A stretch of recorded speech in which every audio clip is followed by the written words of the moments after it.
We have two people for council. Justin's position, I believe. Josh. Sorry, Justin. I'm there yet. I know. I wasn't thinking that. I'll get it. No, you can't close it. What do we do about the kids? Tell them to shut up. That's what I do. Tell them to be quiet.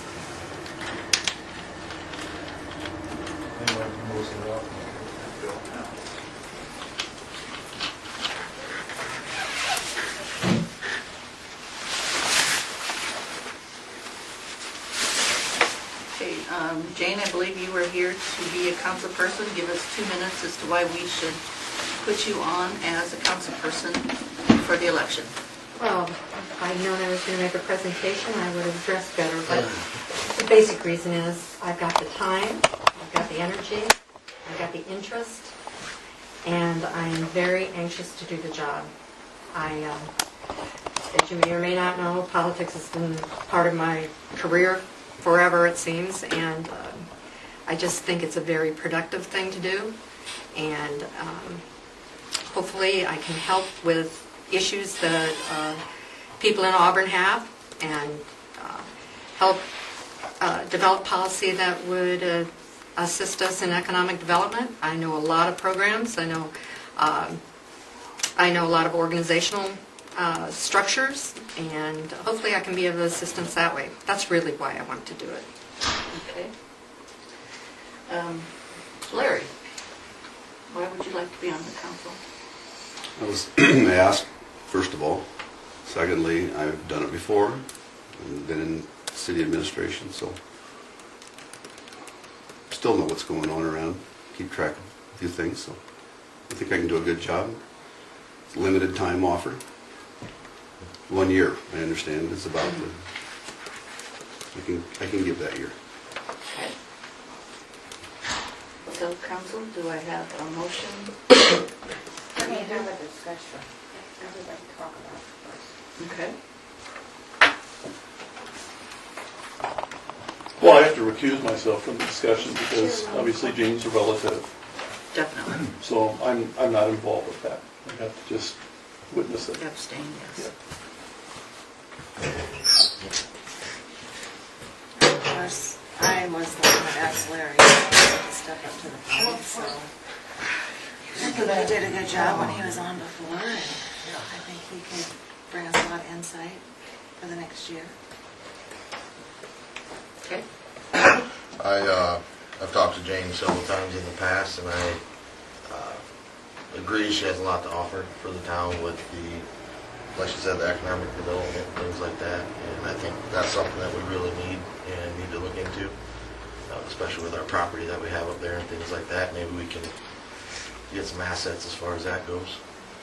And then what happens when the election takes place next month? Then we have to... And she's not electable next month, then she's already got it. But the auditor has already cleared that. I made sure the protocol, there wasn't any conflict in the protocol. They'll simply put some sort of insignia over my name on the ballot that I've been appointed, with probably some sort of appointment information that I've been appointed. And so I won't be in the election. I'll be removed from the election because I'm appointed. Okay. Oh, this has been a very difficult thing for me. Right after the last council meeting, and I brought in John. Okay, I was the one that, even though the minutes said you did, I made the motion. Okay, after that meeting, Jane come to me and was interested in this. We talked about it, and I said I would support her at that time.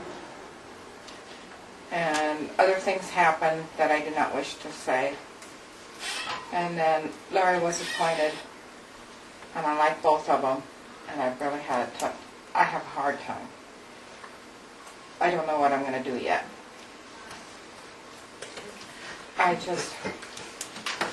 Can I add to that, Linda? It's just, if I may, I went to Cindy and said, I'm really interested in this position. That was before the filing deadline for the candidacy.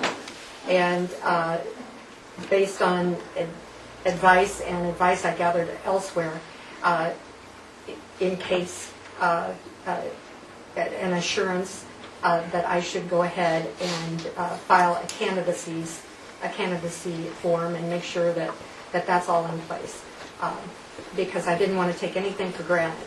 So that's why I filed for candidacy, because I was hoping to get this position, but in case I didn't, I had filed for candidacy. I'm very interested, and I take it very seriously. I'm very interested in a council position. But that's why the sequence of events happened the way they did. Okay, Nancy, would you clarify what your information was according to what we are allowed to do? First of all, John has done the proper thing by declaring his conflict and abstaining from this decision. The other advice that I received, and I have not talked to the auditor's office, I am not aware that there's a provision after the deadline. There's a deadline once you put your nomination papers in, at which point you can withdraw them. However, that deadline is passed, and I'm not aware that there's a provision from having your name removed from the ballot. I can't argue that, and I'm not going to argue that, but I do believe that her name is going to appear on the ballot. They may cross it off, they may do something, but her name will appear on the ballot in some way.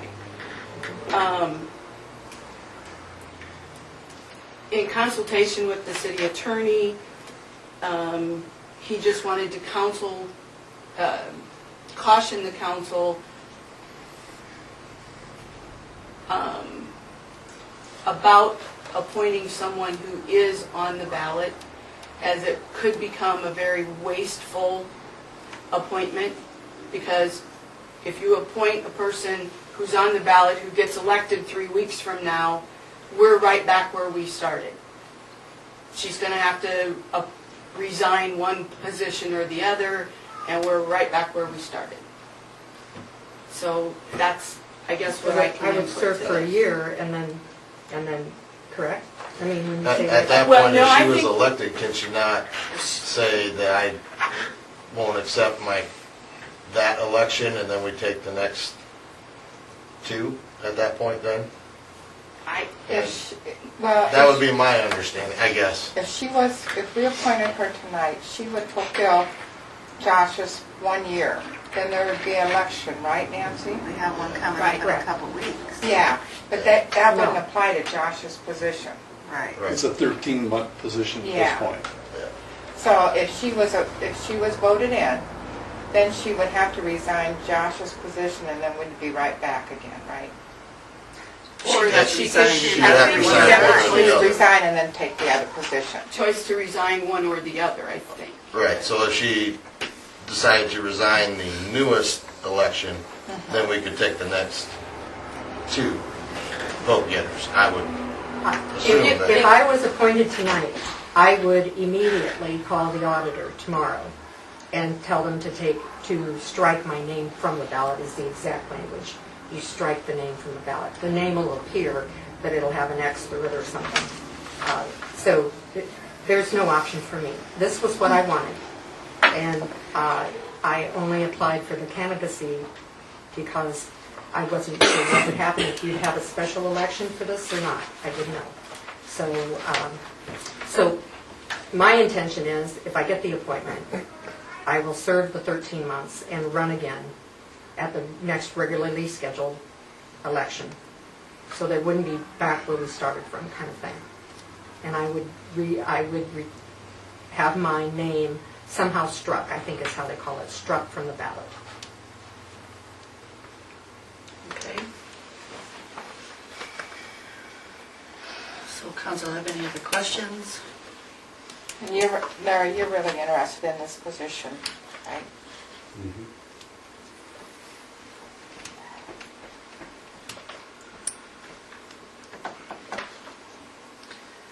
Do I have a motion to appoint either or?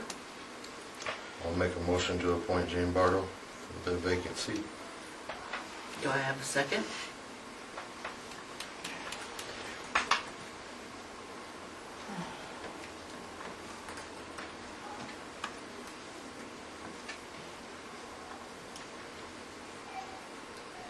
All right, that motion will be removed from the table. Do I have a motion to select Larry to be the next candidate? I'll make a motion for Larry Stewart. Do I have a second? And I'm the deciding factor, aren't I?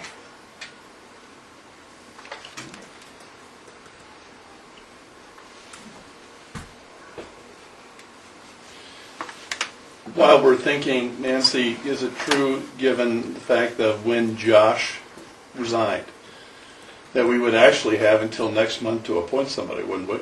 No. We have 40 days. Okay. And the 40 days will be up before our next council meeting. What's the official date when he resigned? The 19th.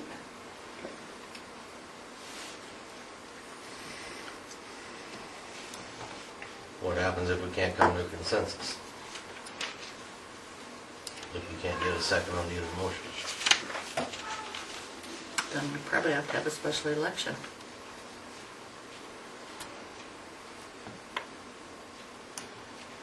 I think that you have to appoint someone until a special election can be held. I think.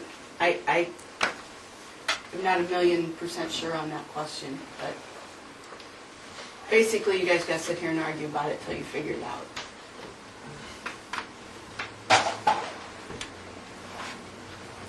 And I think both candidates would be very, very good. And I know Larry's good, and I know with Jane's experience, she would be good. And as you're thinking this, Jane does still have one opportunity because she is on the ballot. She is on the ballot. She can be elected by the people. Nancy, we don't know what our options are. I mean, you just said, I'm not clear if this is an option or that. Should we get clarification what our options are before we move ahead, not mindful of what our options are?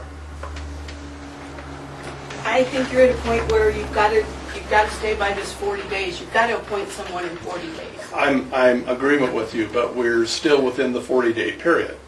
And I'm just going on what you just said, that I'm not sure if Well, we...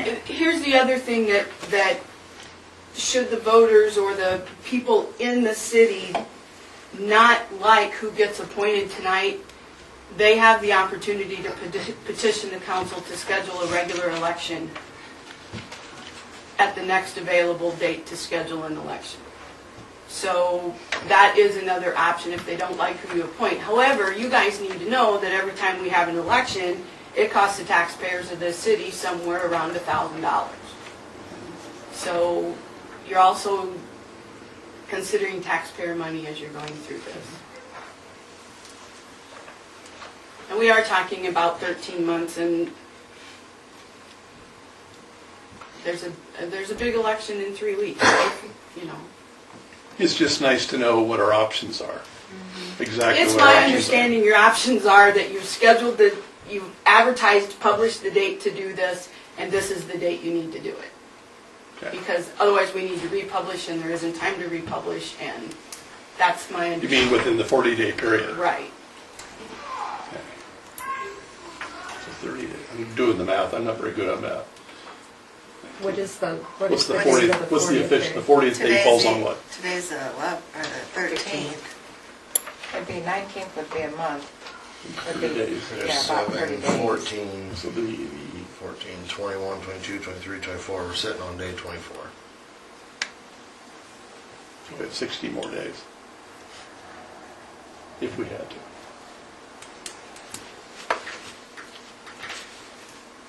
Which will bring us into November 1st.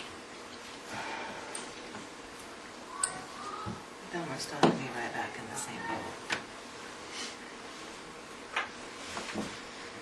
Well, you have a special election, and then a couple days later, a regular election.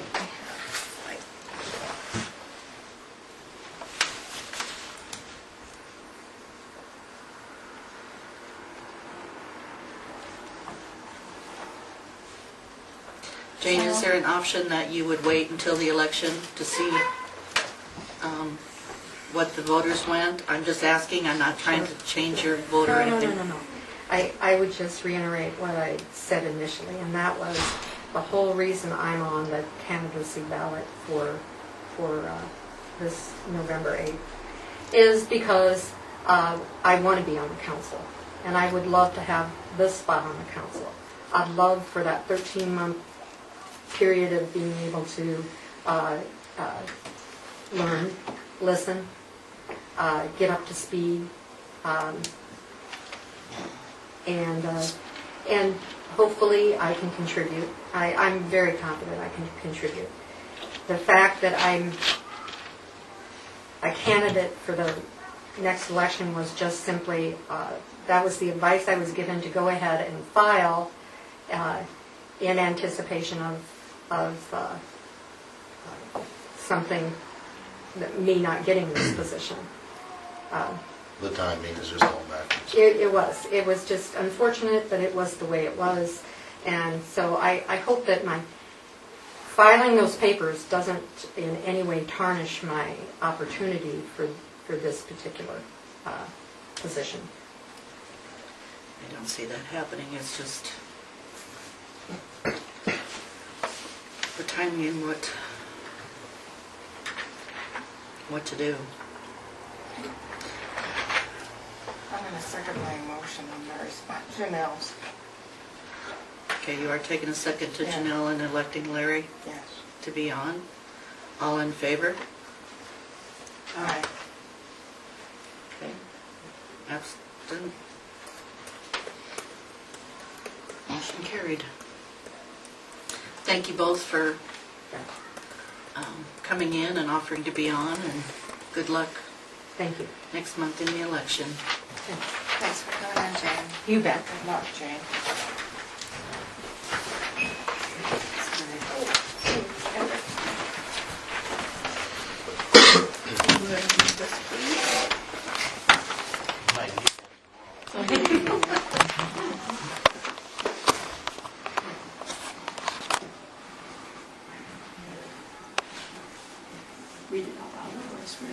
I, Larry Stewart, do solemnly swear that I will support the Constitution of the United States and the Constitution of the State of Ohio, and that I will faithfully and impartially, to the best of my ability, discharge all duties of the office of City Council Member in the City of Auburn as now or hereafter required by law.